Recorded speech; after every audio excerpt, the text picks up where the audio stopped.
जय श्री कृष्णा, राधे राधे। आप सभी भक्तों का हार्दिक स्वागत है आपके अपने YouTube चैनल श्री कृष्ण दीवाने में, जहाँ हम एकादशी व्रत के पारण की कथा का श्रवण करेंगे। देखिए भक्तजनों, वैसे तो एकादशी के व्रत के पारण में आप कितनी भी धार्मिक कथाओं का श्रवण कर सकते हैं, किंतु एकादशी व्रत के पारण में आवश्यक रूप से तुलसी माता, राजा अम्बरीश और तपसी लपसी की कहानी सुननी चाहिए। तो आइए देर न करते हुए कथा का श्रवण करते हैं। सभी बोलिए तुलसी मात की जय। कार्तिक के महीने में एक बुढ़िया माई तुलसी जी को सींचने के लिए आती। तुलसी माता को सींचती और फिर तुलसी माता से कहती कि हे तुलसी माता, सत की दाता, मैं बिरला सींचू तेरा, तू कर निस्तारा मेरा। मुझे बहू दे, पीताम्बर की धोती दे, मीठा मीठा ग्रास दे, बैकुंठ में वास दे, चटक की चाल दे, पटक की मोत दे, चंदन का काठ दे, रानी सा राज दे, दाल भात का भोजन दे, ग्यारस की मौत दे, श्री कृष्ण का कांधा दे। यह सुनकर तुलसी माता अब सूखने लगी। तब भगवान श्री कृष्ण तुलसी जी से पूछने लगे कि हे तुलसी, तुम क्यों सूख रही हो? इतनी औरतें तो आती हैं, तुम्हें नहलाती हैं, तुम्हें भोग लगाती हैं, और फिर भी तुम सूखती जा रही हो। यह सुनकर तुलसी माता कहने लगी, एक बुढ़िया माई रोज आती है और मुझसे वह पूजा करने के बाद यह बात कहती है, मैं उसे और तो सब दे दूंगी, लेकिन श्री कृष्ण का कांधा कहाँ से दूंगी? यह सुनकर भगवान कहने लगे कि जब वह बुढ़िया माई मरेगी तो मैं उसको अपने आप कांधा दे आऊंगा। तुम बुढ़िया माई से यह कह देना। जब बुढ़िया माई मर गई, समय आने पर तो सभी लोग वहां गांव के इकट्ठे हो गए और अब बुढ़िया माई को लेकर जाने लगे। लेकिन वह बुढ़िया माई इतनी भारी हो गई कि वह किसी से न उठे। तब भगवान श्री कृष्ण एक 12 बरस के ब्राह्मण बालक का रूप धारण करके पीला पीताम्बर पहनकर वहां पर गए और उन लोगों से पूछने लगे कि क्या बात है भाई, यहाँ क्या हो गया है? तब लोग कहने लगे कि एक बुढ़िया माई थी जो बहुत अधिक पूजा पाठ किया करती थी। अब वह मर गई है और इतनी भारी हो गई है कि वह किसी से नहीं उठती। यह सुनकर भगवान श्री कृष्ण कहने लगे उन लोगों से कि मुझे इस बुढ़िया माई के कान में एक बात कहने दो, तो फिर यह आसानी से उठ जाएगी। यह सुनकर वह लोग कहने लगे कि हमने तो प्रयास करके देख लिया है, तुम भी अपनी कोशिश कर लो। अब भगवान श्री कृष्ण उस बुढ़िया माई के समीप गए और उसके कान में कुछ ऐसा कहने लगे। श्री कृष्ण भगवान बोले कि बुढ़िया माई, अपने मन की निकाल ले, पीताम्बर की धोती ले, मीठा मीठा ग्रास ले, बैकुंठ का वास ले, चटक की चाल ले, पटक की मौत ले, कृष्ण जी का कांधा ले। अब यह सुनते ही बुढ़िया माई हल्की हो गई। भगवान श्री कृष्ण उसको अपने कांधे पर ले गए और बुढ़िया माई को मुक्ति मिल गई। हे तुलसी माता, जैसे आपने और भगवान श्री कृष्ण ने बुढ़िया माई को मुक्ति दी, वैसे ही हम सबको भी देना। सभी बोलिए तुलसी मात की जय। आइए अब राजा अम्बरीश की कथा का श्रवण करेंगे। सभी बोलिए विष्णु भगवान की जय। ओम नमो भगवते वासुदेवाय। यह कथा श्री सुखदेव जी महाराज राजा परीक्षित को सुनाते हुए कहते हैं कि हे परीक्षित, नाभाग के पुत्र अम्बरीश थे और वे अम्बरीश बड़े ही भाग्यवान थे। पृथ्वी के 7 द्वीप, अचल संपत्ति और अतुलनीय ऐश्वर्य उनको प्राप्त था। फिर भी ये सब साधारण मनुष्यों के लिए अत्यंत ही दुर्लभ वस्तुएं हैं। फिर भी वे इन्हें स्वपन तुल्य समझते थे, क्योंकि वे जानते थे कि जिस धन वैभव के लोभ में पड़कर मनुष्य घोर नरक में जाता है, वह धन और वैभव तो केवल 4 दिन की ही चांदनी है, उसका दीपक तो बुझा बुझाया ही है। भगवान श्री कृष्ण में और उनके प्रेमी साधुओं में उनका परम प्रेम था। उस प्रेम के प्राप्त हो जाने पर तो यह सारा विश्व और इसकी समस्त संपत्तियां मिट्टी के ढेले के समान जान पड़ती हैं। हे परीक्षित, उन राजा अम्बरीश ने अपने मन को श्री कृष्ण चंद्र के चरणारविंद युगल में, अपनी वाणी को भगवान के गुणों का वर्णन करने में, अपने हाथों को श्री हरि के मंदिर का मार्जन अर्थात उस मंदिर की साफ सफाई करने में, और अपने कानों को भगवान अच्युत की मंगलमयी कथा के श्रवण में लगा रखा था। उन राजा अम्बरीश ने अपने नेत्र मुकुंद मूर्ति भगवान एवं उन भगवान के मंदिरों के दर्शन में लगा रखे थे। अंग संग भगवत भक्तों के शरीर को स्पर्श करने में, नासिका उनके चरण कमलों पर चढ़ी हुई श्रीमती तुलसी जी के दिव्य गंध में, और अपनी जीवा को भगवान के प्रति अर्पित नैवेद्य प्रसाद में संलग्न कर दिया था। राजा अम्बरीश के पैर भगवान के क्षेत्र आदि की पैदल यात्रा करने में ही लगे रहा करते और वे राजा सिर से भगवान श्री कृष्ण चंद्र के चरण कमलों की वंदना किया करते। राजा अम्बरीश ने माला, चंदन आदि भोग सामग्री को भगवान की सेवा में समर्पित कर दिया था, भोगने की इच्छा से नहीं बल्कि इसलिए कि इससे वह भगवत प्रेम प्राप्त हो, जो कि पवित्र कीर्ति भगवान के निज जनों में ही निवास करता है। इस प्रकार उन्होंने अपने सारे कर्म यज्ञ पुरुष इंद्रियातीत भगवान के प्रति उन्हें सर्वात्मा एवं सर्व स्वरूप समझकर समर्पित कर दिए थे और भगवत भगत ब्राह्मणों की आज्ञा के अनुसार वे राजा अम्बरीश इस पृथ्वी पर शासन किया करते थे। उन्होंने धानु नाम के निर्जल देश में सरस्वती नदी के प्रवाह के सामने वशिष्ठ, असित, गौतम आदि भिन्न भिन्न आचार्यों के द्वारा महान ऐश्वर्य के कारण सर्वांग परिपूर्ण तथा बड़ी बड़ी दक्षिणा वाले अनेकों अश्वमेध यज्ञ करके यज्ञ अधिपति भगवान की आराधना की थी। उनके यज्ञों में देवताओं के साथ जब सदस्य और ऋत्विज बैठ जाते थे तब उनकी पलकें नहीं पड़ती थीं और वे अपने सुंदर वस्त्र और वैसे ही रूप के कारण देवताओं के समान दिखाई पड़ते थे। राजा अम्बरीश की प्रजा महात्माओं के द्वारा गाए हुए भगवान के उत्तम चरित्रों का किसी समय बड़े ही प्रेम से श्रवण करती और किसी समय उनका गान करती। इस प्रकार उनके राज्य के मनुष्य देवताओं के अत्यंत प्यारे स्वर्ग की भी इच्छा नहीं करते थे। वे अपने हृदय में अनंत प्रेम का दान करने वाले श्रीहरि का नित्य निरंतर दर्शन किया करते रहते थे। इसीलिए उन लोगों को वह भोग सामग्री भी हर्षित नहीं कर पाती थी, जो कि बड़े बड़े सिद्धों को भी दुर्लभ है। वे वस्तुएं उनके आत्मानंद के सामने अत्यंत ही तुच्छ और तिरस्कृत थीं।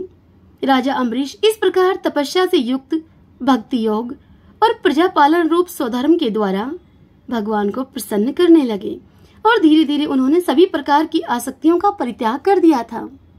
घर, स्त्री, पुत्र, भाई बंधु, बड़े बड़े हाथी, रथ, घोड़े एवं पैदलों की चतुरंगनी सेना, अक्षय रतन, आभूषण और आयुध आदि समस्त वस्तुओं तथा कभी समाप्त न होने वाले कोशों के संबंध में उनका ऐसा दृढ़ निश्चय था कि वे सभी कोश सब के सब असत्य हैं। उनकी अनन्य प्रेममयी भक्ति से प्रसन्न होकर भगवान ने उनकी रक्षा के लिए सुदर्शन चक्र को नियुक्त कर दिया था, जो कि विरोधियों को भयभीत करने वाला एवं भगवत भक्तों की रक्षा करने वाला है। राजा अम्बरीश की पत्नी भी उन्हीं के समान धर्मशील, संसार से विरक्त और भक्तिपरायण थी। एक बार उन्होंने अपनी पत्नी के साथ भगवान श्री कृष्ण की आराधना करने के लिए 1 वर्ष तक द्वादशी प्रधान एकादशी व्रत करने का नियम ग्रहण किया। व्रत की समाप्ति होने पर कार्तिक के महीने में उन्होंने 3 रात का उपवास किया और एक दिन यमुना जी में स्नान करके मधुवन में भगवान श्री कृष्ण की पूजा की। उन्होंने महाअभिषेक की विधि से सभी प्रकार की सामग्री और संपत्ति के द्वारा भगवान श्री कृष्ण का अभिषेक किया और हृदय से तन्मय होकर वस्त्र, आभूषण, चंदन, माला एवं अर्घ्य आदि के द्वारा उनकी पूजा की। यद्यपि महाभाग्यवान ब्राह्मणों को इस पूजा की कोई आवश्यकता नहीं थी, स्वयं ही उनकी सारी कामनाएं पूर्ण हो चुकी थीं। वे अम्बरीश सिद्ध थे, फिर भी राजा अम्बरीश ने भक्तिभाव से उन प्रभु का पूजन किया। तत्पश्चात पहले ब्राह्मणों को स्वादिष्ट एवं अत्यंत गुणकारी भोजन कराकर उन सभी लोगों के घर 60 करोड़ गौएं सुसज्जित करके भेज दी। उन गौओं के सींग सोने से और उन गायों की खुर चांदी से मंडे हुए थे। सुंदर सुंदर वस्त्र उन्हें ओढ़ा दिए गए थे। वे गायें बड़ी ही सुशील, छोटी अवस्था की, देखने में सुंदर, बछड़े वाली और खूब दूध देने वाली थीं। उनके साथ धोने की उपयुक्त सामग्री भी उन राजा अम्बरीश ने उन ब्राह्मणों के घर भिजवा दी थी। जब ब्राह्मणों को सब कुछ मिल चुका था, तब राजा ने उन लोगों से आज्ञा लेकर अपने एकादशी व्रत का पारण करने की तैयारी की। उसी समय श्राप और वरदान देने में समर्थ स्वयं दुर्वासा मुनि भी वहां पर उनके अतिथि के रूप में पधारे। राजा अम्बरीश उनको देखते ही उठकर खड़े हो गए, आसन देकर उनको बिठाया और विविध सामग्रियों से अतिथि के रूप में आए हुए दुर्वासा मुनि की उन्होंने पूजा की। उनके चरणों में प्रणाम करके अम्बरीश ने भोजन के लिए उनसे प्रार्थना की। दुर्वासा जी ने अम्बरीश की प्रार्थना को स्वीकार कर लिया और इसके बाद आवश्यक कर्मों से निवृत्त होने के लिए अब वे दुर्वासा मुनि नदी तट पर चले गए। वे दुर्वासा मुनि ब्रह्मा का ध्यान करते हुए यमुना के पवित्र जल में स्नान करने लगे। इधर द्वादशी केवल घड़ी भर की ही शेष रह गई थी। धर्मज्ञ राजा अम्बरीश ने धर्म संकट में पड़कर ब्राह्मणों के साथ परामर्श किया। उन राजा ने कहा कि ब्राह्मण देवताओं, ब्राह्मणों को बिना भोजन कराए स्वयं खा लेना और द्वादशी के रहते हुए पारण नहीं करना, दोनों ही दोष हैं। इसीलिए इस समय जैसा करने से मेरी भलाई हो और मुझे पाप न लगे, मुझे ऐसा काम करना चाहिए। ब्राह्मणों से इतना कहकर और इसी विषय में ब्राह्मणों के साथ विचार करके उन राजा अम्बरीश ने ब्राह्मणों से फिर से कहा कि हे ब्राह्मणों, श्रुतियों में ऐसा कहा गया है कि जल पी लेना, भोजन करना भी है और नहीं करना भी है। इसीलिए इस समय केवल जल से पारण किए लेता हूँ मैं अपने एकादशी व्रत का। ऐसा निश्चय करके मन ही मन भगवान का चिंतन करते हुए राजऋषि अम्बरीश ने जल पी लिया। और इसके बाद हे परीक्षित, वे केवल दुर्वासा जी के आने की बाट देखने लगे। दुर्वासा जी आवश्यक कर्मों से निवृत्त होकर अब यमुना तट से लौट आए। जब राजा ने आगे बढ़कर उनका अभिनंदन किया, तब उन्होंने अनुमान से ही, दुर्वासा मुनि ने अनुमान लगा लिया कि राजा ने पारण कर लिया है। उस समय दुर्वासा जी बड़े ही भूखे थे। इसीलिए यह जानकर कि राजा अम्बरीश ने अपने व्रत का पारण कर लिया है, वे दुर्वासा मुनि अब क्रोध से थरथर कांपने लगे। उनकी भौहों के चढ़ जाने से अब उन दुर्वासा मुनि का मुख विकट हो गया और उन्होंने हाथ जोड़कर खड़े हुए राजा अम्बरीश से उस राजा अम्बरीश को डांटते हुए कहा कि अहो, देखो तो सही, यह राजा कितना क्रूर है। यह धन के मद में मतवाला हो रहा है। भगवान की भक्ति तो इसे छू तक नहीं गई और यह अपने को बड़ा ही समर्थ मानता है। आज इसने धर्म का उल्लंघन करके बड़ा ही अन्याय किया है। देखो, मैं इसका अतिथि होकर आया हूँ। इसने अतिथि सत्कार करने के लिए मुझे निमंत्रण भी दिया है, किंतु फिर भी इसने मुझे भोजन कराए बिना ही स्वयं खा लिया है। तुझे मैं अभी इसका फल चखाता हूँ। इस प्रकार राजा अम्बरीश को यूं कहते कहते वे दुर्वासा मुनि अब क्रोध से जल उठे और उन्होंने अपनी एक जटा उखाड़ी और उससे अपनी उस उखाड़ी हुई जटा से राजा अम्बरीश को मार डालने के लिए एक कृत्या उत्पन्न की। वह कृत्या प्रलय काल की अग्नि के समान दहक रही थी। उसके हाथ में तलवार थी और वह तलवार लेकर अब राजा अम्बरीश पर टूट पड़ी। उस समय उस कृत्या के पैरों की धमक से अब पृथ्वी कांप रही थी, परंतु राजा अम्बरीश उस कृत्या को देखकर उससे तनिक भी विचलित नहीं हुए। वे एक पग भी नहीं हटे, वे ज्यों के तो वहीं खड़े रहे। परम पुरुष परमात्मा ने अपने सेवक की रक्षा के लिए पहले से ही सुदर्शन चक्र को नियुक्त कर रखा था। जैसे आग क्रोध से घुराते हुए सांप को भस्म कर देती है, ठीक वैसे ही चक्र ने दुर्वासा जी की कृत्या को जलाकर राख का ढेर कर दिया। जब दुर्वासा जी ने देखा कि मेरी बनाई हुई कृत्या तो जल रही है और चक्र मेरी ओर ही आ रहा है, तब वे भयभीत होकर अपने प्राणों को बचाने के लिए जी छोड़कर एकाएक वहां से भाग निकले। जैसे ऊंची नीची लपटों वाला दावानल सांप के पीछे दौड़ता है, ठीक वैसे ही भगवान विष्णु का वह चक्र उनके पीछे पीछे दौड़ने लगा। जब दुर्वासा जी ने देखा कि चक्र तो मेरे पीछे लग गया है, तब सुमेरु पर्वत की गुफा में प्रवेश करने के लिए अब दुर्वासा मुनि उसी पर्वत की ओर दौड़ पड़े। दुर्वासा जी दिशा, आकाश, पृथ्वी, अतल वितल आदि नीचे के लोक, समुद्र, लोकपाल और उनके द्वारा सुरक्षित लोक एवं स्वर्गलोक में भी गए, परंतु जहां जहां पर भी वे गए वहीं वहीं उन्होंने असह्य तेज वाले सुदर्शन चक्र को अपने पीछे लगा ही देखा। जब उन्हें कहीं भी कोई रक्षक न मिला, तब तो वे और भी अधिक डर गए। अपने लिए त्राण ढूंढते हुए वे देव शिरोमणि ब्रह्मा जी के पास गए और वहां जाकर दुर्वासा मुनि ब्रह्मा जी से बोले, हे ब्रह्मा जी, आप तो स्वयंभू हैं, भगवान के इस तेजोमय चक्र से आप मेरी रक्षा कीजिए। यह सुनकर ब्रह्मा जी दुर्वासा मुनि को बोले, हे दुर्वासा जी, जब मेरी 2 प्रार्थ की आयु समाप्त होगी और काल स्वरूप भगवान अपनी यह सृष्टि लीला समेटने लगेंगे और इस जगत को जलाना चाहेंगे, उस समय उनके भूभृंग मात्र से यह सारा संसार और मेरा यह सारा लोक भी लीन हो जाएगा। मैं ब्रह्मा, शंकर जी, दक्ष, भृगु आदि, प्रजापति, भूतेश्वर, देवेश्वर आदि सभी जिनके बनाए हुए नियमों में बंधे हैं तथा जिनकी आज्ञा सिरोधार्य करके हम लोग संसार का हित करते हैं, उनके भक्त के द्रोही को बचाने के लिए हम समर्थ नहीं हैं। जब ब्रह्मा जी ने इस प्रकार से दुर्वासा जी को निराश कर दिया, तब भगवान के उस चक्र से संतप्त होकर वे दुर्वासा मुनि कैलाशवासी भगवान शंकर की शरण में गए और सारा वृतांत भगवान शंकर से कहा। तब महादेव जी कहने लगे कि हे दुर्वासा जी, जिन अनंत परमेश्वर में ब्रह्मा जैसे जीव और उनके उपाधिभूत कोश इस ब्रह्मांड के समान ही अनेकों ब्रह्मांड समय पर पैदा होते हैं और समय आने पर फिर उनका पता भी नहीं चलता, जिनमें हमारे जैसे हजारों चक्कर काटते रहते हैं, उन प्रभु के संबंध में हम कुछ भी करने की सामर्थ्य नहीं रखते हैं।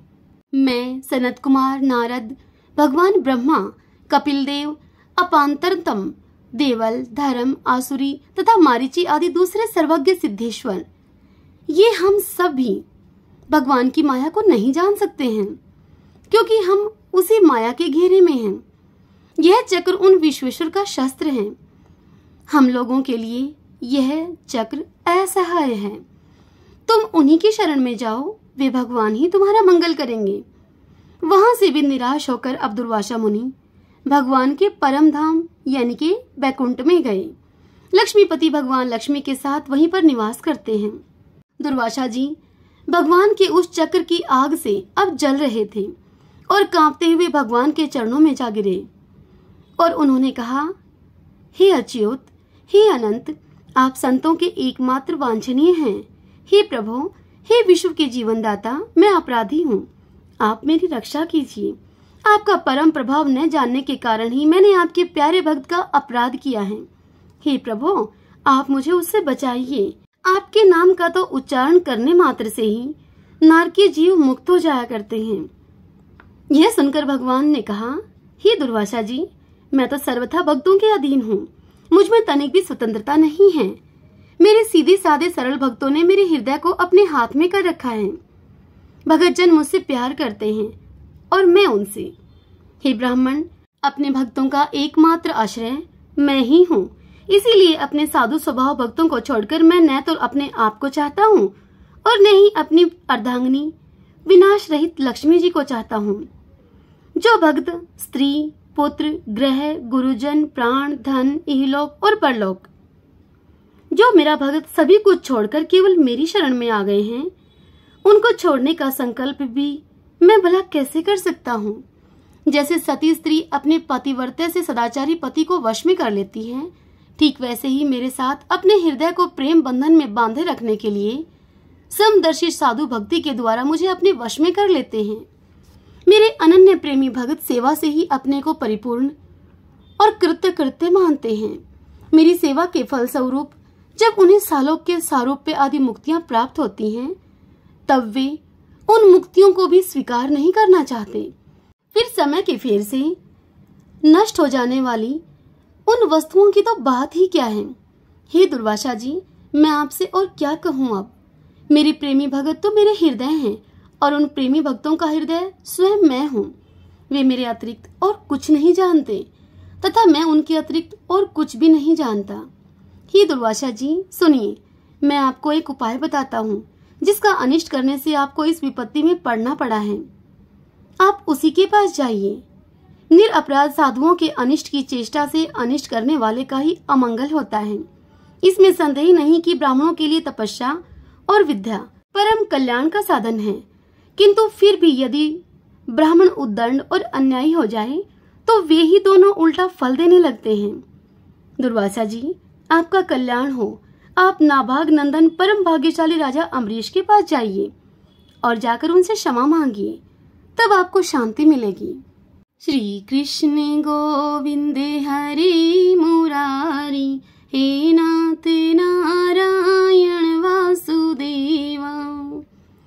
शुकदेव जी राजा परीक्षित को इतनी बात सुनाते हुए आगे कहते हैं कि हे परीक्षित, जब भगवान ने इस प्रकार आज्ञा दी दुर्वासा मुनि को, तब सुदर्शन चक्र की ज्वाला से जलते हुए दुर्वासा मुनि लौटकर अब राजा अम्बरीश के पास आए और उन्होंने अत्यंत ही दुखी होकर राजा के पैर पकड़ लिए।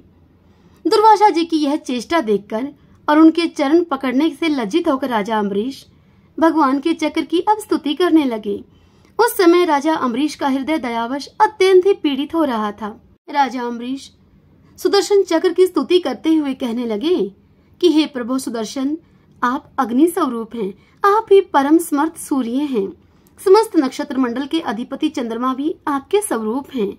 जल, पृथ्वी, आकाश, वायु, पंच तन मात्रा और संपूर्ण इंद्रियों के रूप में ही, उन इंद्रियों के रूप में भी आप ही तो हैं। भगवान के प्यारे हजार दांत वाले चक्रदेव, मैं आपको नमस्कार करता हूँ। समस्त अस्त्र शस्त्रों को नष्ट कर देने वाले एवं पृथ्वी के हे रक्षक, आप इन ब्राह्मण की रक्षा कीजिए। आप ही धर्म हैं, मधुर एवं सत्य वाणी हैं। आप ही समस्त यज्ञों के अधिपति और स्वयं यज्ञ भी हैं। आप समस्त लोकों के रक्षक एवं सर्वलोक स्वरूप भी हैं। आप परम पुरुष परमात्मा के श्रेष्ठ तेज हैं। हे सुनाभ, आप समस्त धर्मों की मर्यादा के रक्षक हैं। अधर्म का आचरण करने वाले असुरों को भस्म करने के लिए आप साक्षात अग्नि हैं। आप ही तीनों लोकों के रक्षक एवं विशुद्ध तेजोमय हैं। आपकी गति मन के वेग के समान है और आपके कर्म अद्भुत हैं। मैं आपको नमस्कार करता हूँ, आपकी स्तुति करता हूँ। हे वेदवाणी के अधिश्वर, आपके धर्म में तेज से अंधकार का नाश होता है और सूर्य आदि महापुरुषों के प्रकाश की रक्षा होती है। आपकी महिमा का पार पाना अत्यंत कठिन है।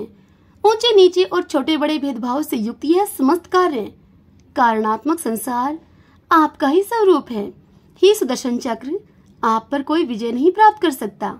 जिस समय निरंजन भगवान आपको चलाते हैं और आप दैत्य एवं दानवों की सेना में प्रवेश करते हैं, उस समय युद्ध भूमि में उनकी भुजा, उदर, जंगा, चरण और गर्दन आदि निरंतर काटते हुए आप अत्यंत ही शोभायमान होते हैं।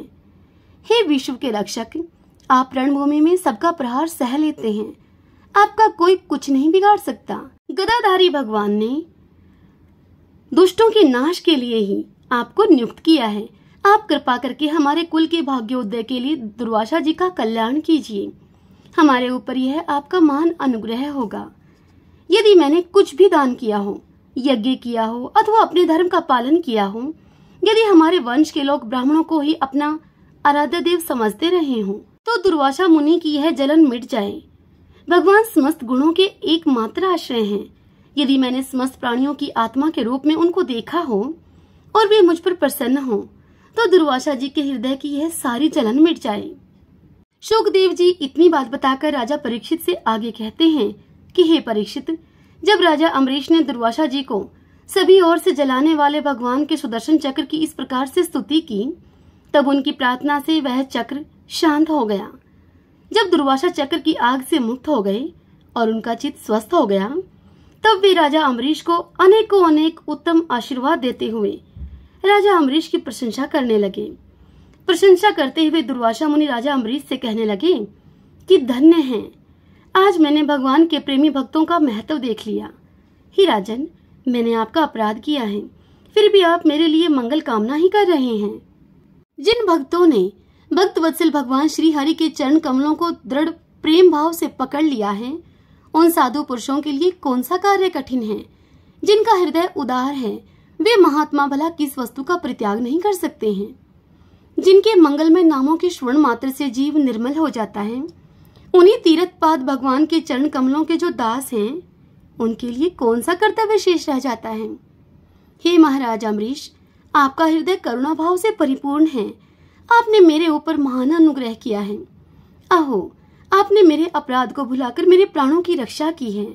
श्री सुखदेव जी राजा परीक्षित को यह कथा सुनाते हुए आगे कहते हैं कि हे परीक्षित, जब से दुर्वासा मुनि वहां से भागे थे, तभी से और अब तक राजा अम्बरीश ने भोजन नहीं किया था।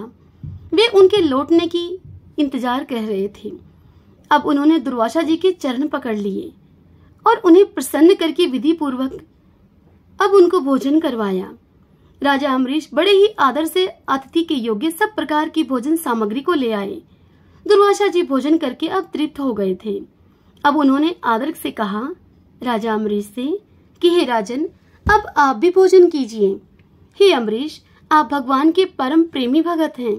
आपके दर्शन, स्पर्श, बातचीत और मन को भगवान की ओर प्रवृत्त करने वाले इस आतिथ्य से मैं अत्यंत ही प्रसन्न और अनुग्रहित हुआ हूँ। स्वर्ग की देवांगनाएं बार बार आपके इस उज्जवल चरित्र का गान करेंगी। यह पृथ्वी भी आपकी परम पुण्यमयी कीर्ति का संकीर्तन करती रहेगी। दुर्वासा जी ने बहुत ही संतुष्ट होकर राजा अम्बरीश के समस्त गुणों की प्रशंसा की और उसके बाद उन राजा से अनुमति लेकर आकाश मार्ग से उस ब्रह्मलोक की यात्रा की, जो कि केवल निष्काम कर्म से ही प्राप्त होती है। हे परीक्षित, जब सुदर्शन चक्र से भयभीत होकर दुर्वासा जी भागे थे, तभी से लेकर उनके लौटने तक 1 वर्ष का समय बीत गया था। इतने दिनों तक राजा अम्बरीश उनके दर्शन की आकांक्षा अपने मन में लेकर जल पीकर ही रह रहे थे। जब दुर्वासा जी चले गए वहां से राजा अम्बरीश से आज्ञा लेकर, तब दुर्वासा मुनि के भोजन से बचे हुए अत्यंत ही पवित्र अन्न का राजा अम्बरीश ने भोजन किया। अपने कारण दुर्वासा जी का दुख में पड़ना और फिर अपनी ही प्रार्थना से उनका दुख से छूटना, इन दोनों बातों को उन्होंने अपने द्वारा होने पर भी भगवान की ही महिमा समझा। हे परीक्षित, राजा अम्बरीश में इस प्रकार के अनेकों गुण थे। अपने समस्त कर्मों के द्वारा वे परब्रह्म परमात्मा श्री भगवान में भक्तिभाव की अभिवृद्धि किया करते रहते थे। उस भक्ति के प्रभाव से उन्होंने ब्रह्मलोक तक के समस्त भोगों को नरक के समान ही समझा। तदंतर राजा अम्बरीश ने अपने ही समान भक्त पुत्रों पर अपने राज्य का भार छोड़ दिया और स्वयं वे वन में चले गए। वहां वे बड़ी ही धीरता के साथ आत्म स्वरूप भगवान में अपना मन लगाकर उनके गुणों के प्रवाह रूप संसार से मुक्त हो गए। हे परीक्षित, महाराज अम्बरीश का यह परम पवित्र आख्यान है। जो भी मनुष्य इसका संकीर्तन और स्मरण करता है, इस आख्यान को पढ़ता अथवा सुनता है, वह भगवान का भक्त हो जाता है। श्रीमन नारायण नारायण हरि हरि, भजमन नारायण नारायण हरि हरि। आइए अब हम तपसी लपसी की कहानी सुनकर इस कथा को विराम देते हैं। एक लपसी था, एक तपसी था। तपसी तो भगवान की तपस्या करता था और लपसी 1.25 सेर की लापसी बनाकर उसका भगवान को भोग लगाकर जीम लेता। एक दिन दोनों आपस में लड़ने लगे। तपसी बोला मैं बड़ा, लपसी बोला मैं बड़ा। इतने में ही नारद मुनि वहां पर आ गए और उनसे बोले कि तुम क्यों लड़ रहे हो। तब तपसी ने कहा कि मैं बड़ा हूँ। लपसी बोला मैं बड़ा हूँ। फिर तपसी कहने लगा कि बड़ा मैं हूँ, क्योंकि मैं भगवान की सारे दिन पूजा करता हूँ। यह सुनकर नारद जी कहने लगे कि मैं तुम्हारा फैसला कल सुबह कर दूंगा। अब दूसरे दिन लपसी तपसी नहा धोकर बैठे। लपसी तो 1.25 सेर की लापसी बनाकर भगवान का भोग लगाने लगा और तपसी स्नान आदि करके भगवान के तप में लीन हो गया। इतने में ही नारद जी वहां पर आए और 1.25 करोड़ की मुंदरी उन दोनों की परीक्षा लेने के लिए उन दोनों के सामने फेंकी। लपसी ने वह मुंदरी नहीं उठाई, देखकर भी उसको अनदेखा कर दिया और तपसी ने तुरंत वह मुंदरी उठाई और उसको अपने घुटने के नीचे दबा लिया। मुंदरी अंगूठी को कहा जाता है। अब नारद जी उन दोनों के सामने आए और तपसी से कहने लगे कि लाओ तुम्हारा फैसला करता हूं आज, तू अपना घुटना उठा। अब जैसे ही तपसी ने अपना घुटना उठाया 1.25 करोड़ की मुंदड़ी निकली।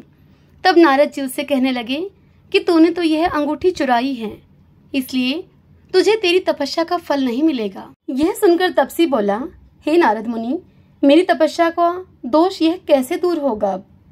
तब नारद जी ने कहा, रोटी बनाकर आटा नहीं बनाया तो फल तुझे होगा, ब्राह्मण जिमाकर दक्षिणा नहीं दी तो फल तुझे होगा, साड़ी देकर ब्लाउज नहीं दिया तो उसका फल तुझे होगा, दिए से दिया जलाए तो फल तुझे मिलेगा। सभी व्रत त्योहार की कहानी सुनने के बाद अगर तेरी कहानी नहीं सुनी तो फल तुझे होगा। तभी से लपसी तपसी की यह कहानी सुनी जाने लगी।